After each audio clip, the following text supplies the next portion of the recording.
questions I want to ask about. Okay, so first question.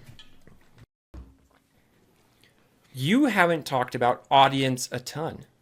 And when I usually talk to people when they're talking about vision and all this different stuff, everybody always ends up talking about audience. Quite a bit. And I'm curious if that is, well, I'll just say, what's going on there? So I think in my model, the game is the audience. I don't see any distinction. So when I do my decomposition of what game are you making, it basically tells you, not everything, because you have to augment it a bit, but it tells you a lot of your audience as well. So for me, the answer to what game are you making is simultaneously the answer to this is your audience. Think about it this way, where imagine you play a game that you like. You mentioned Elden Ring earlier. And you think, oh, I like this game. There must be something that game is doing that resonates in you and makes you think, I like this thing.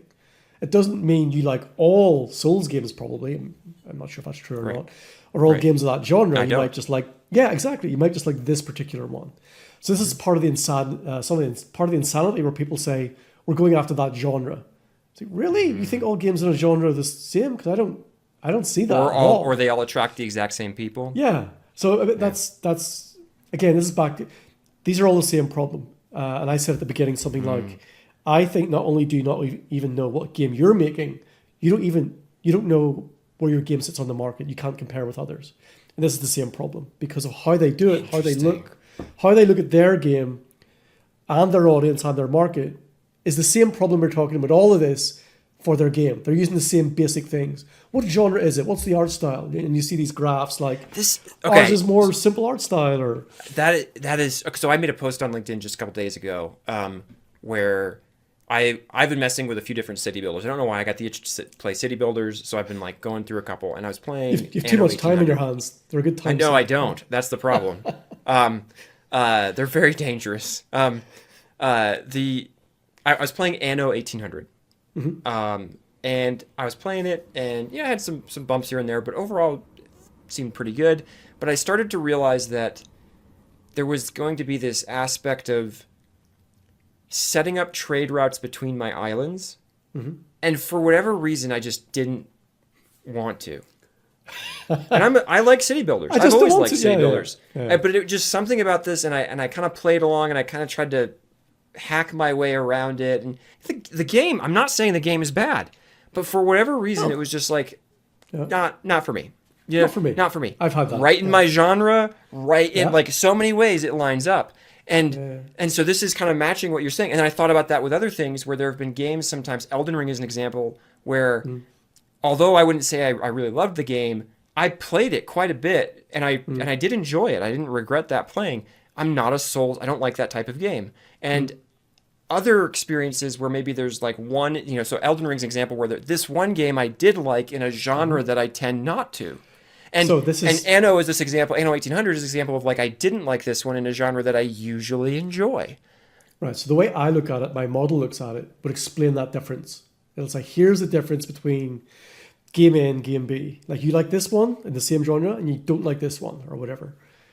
The model would explain the variation, which is here's what's different. So it's the same thing. So the same model. All the arguments we've had for the game also apply to the audience and the and so for you, there is just a merging of these two things because how can I talk about an experience without someone to experience it? There's a connection. Exactly that. It's like if I like a game, there's something similar, something connecting you to that game. But I'm saying because you don't know what your game is, you can't articulate that. You cannot articulate your audience, which is why you say 18 to 24-year-olds in America. It's like, right. Well, and I'm going to go one step further. Then a lot of people use models for their audience where they say, "Oh, we're going after the couch co-op player or the min-maxer or they have all these different models and they'll break out player motivation and they'll say, oh, are you an explorer? Are you more about strategy? Are you more about combat or action? Boom. I've seen so many of these. And I think as models, they probably all, what George Box said it best, all models are useful or all models are wrong. Some are useful. Right. But there's this idea of like, these might have some utility, but from where you're sitting, it's like, hey, the problem you're trying to do is different than what that is solving. Mine's similar, I would say. It's not a million miles Okay. away from those. Again, I've borrowed one Okay. from somewhere else. But there are ones out there that I'm, I'll just say, not too much a fan of, let's say. Like they're nearly there, but they have certain problems. Some are pretty poor, like they're just made up. Like, I think games should be like this, but there's nothing really behind it, you know. And so it is getting at that. It is player motivation based, you know. So you've got Yeah. like demographics, males 18 to 24 in America. That's standard Right. answer. You've got behavior, what games have they played? Because when I ask people how they're doing it, they're saying all this stuff, you know.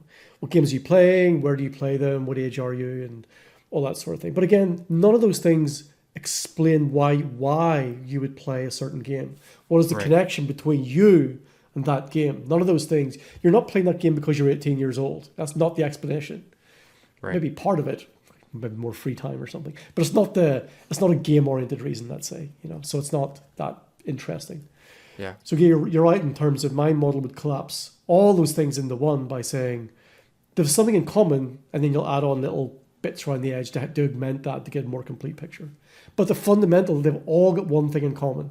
The game, the player, your competitor's games, and my model is something at the center, which is exactly the same.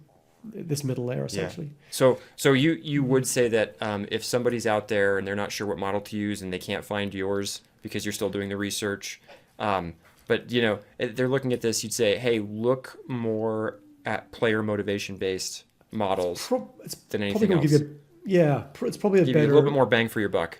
yeah, motivation and behavior as well. But motivation's more an explanatory tool. Behavior says we know they're doing it. They're playing these types of games. The motivation's more the why behind it. Why? Why do you think? What could possibly be an explanation why they're playing this game and not that game? But it's again, motivation is not the full picture.